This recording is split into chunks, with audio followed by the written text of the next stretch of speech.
Hello दोस्तों, कैसे हो आप सब लोग? बढ़िया ना? तो इस चैनल में आपका स्वागत है। अभी तक अब आपने इस वीडियो को लाइक नहीं किया है तो इस वीडियो को लाइक कर दो और अपने दोस्तों के साथ शेयर कर दो। और अभी तक आपने इस चैनल को सब्सक्राइब नहीं किया है तो आप जल्द से जल्द सब्सक्राइब कर दो। तो दोस्तों, हमने पिछली वीडियो में कहा था कि हम अगले वीडियो में अब पढ़ना शुरू कर देंगे। उसमें मैंने टॉपिक भी बता दिया था कि कौन सा टॉपिक होगा, कि बता दिया था। तो अब हम शुरू करते हैं कि हिस्ट्री ऑफ कंप्यूटर। तो दोस्तों, ऐसा तो नहीं है कि कोई भी वस्तु बना डाली और वो फेमस हो गई, उसकी कोई हिस्ट्री दे होगी। मान लीजिए कि कोई मोबाइल है या कोई कंप्यूटर है, कोई साइकिल है, बाइक है, फोर व्हील है, कार है, कोई भी चीज़ों के पीछे कोई ना कोई हिस्ट्री छुपी ही रहती है।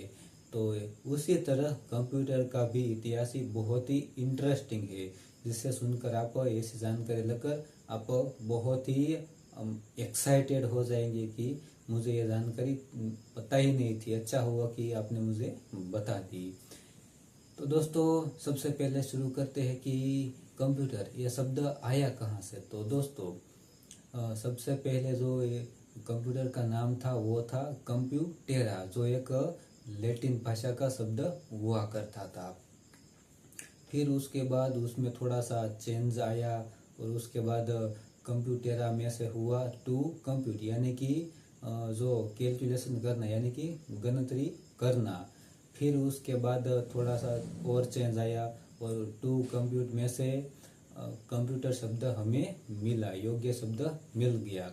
फिर वहाँ तब से लेकर अब तक कंप्यूटर के शब्द में कोई चेंज हुआ नहीं है, यानी कि जो कंप्यूटर है उसके लिए उसके नाम के हिसाब से उसका सही नाम मिल गया है।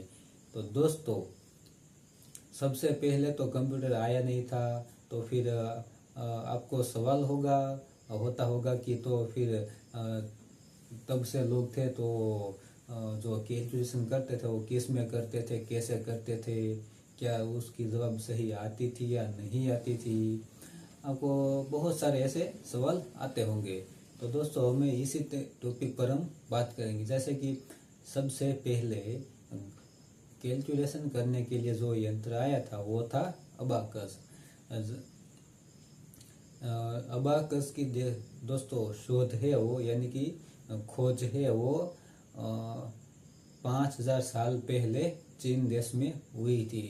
तो दोस्तों, आपने कभी ऐसा सोचा है कि आप पहले या दूसरे स्टैंडर्ड में होते थे तब आपको दो पट्टी वाली चार पट्टी वाली आपको फ्रेम दी जाती थी और उसमें 10-12 तार होते थे और उस सभी में जो छोटे छोटे बॉल्स आते हैं ना, वो लकड़ी के या प्लास्टिक के बने होते हैं। उसने आपको देखा ही होगा। उसको मित्रों अबाकस किया कहा जाता है। जो सबसे पहले कैलकुलेशन करनी होती थी तो इसी का ही इस्तेमाल किया जाता था।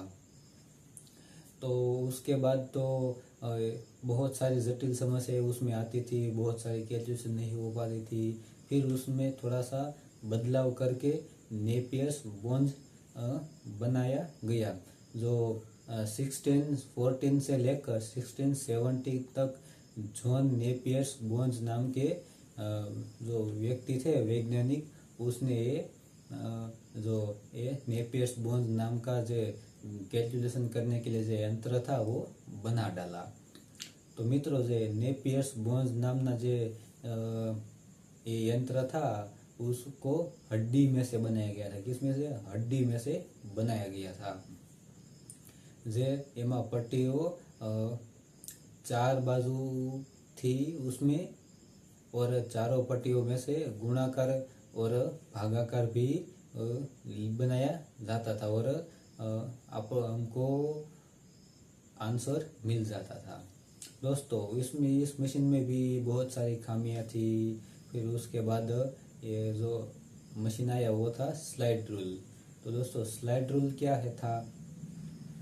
तो विलियम ऑर्टेड नाम के एक वैज्ञानिक थे, उसने 1620 में स्लाइड रूल का इन्वेंशन किया था।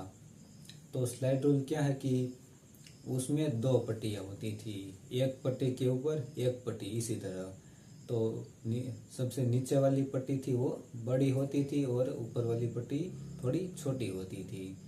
उसमें बहुत सारे अंक दिए जाते थे और ऊपर वाली जो पट्टी थी वो ऐसे स्लाइड करके बहुत सारी कैलकुलेशन करके परिणाम हमें मिल जाता था। लेकिन इसमें भी एक दिक्कत थी कि मान लीजिए कि बहुत सारी जटिल कैलकुलेशन हो तो उसमें नहीं हो पाती थी।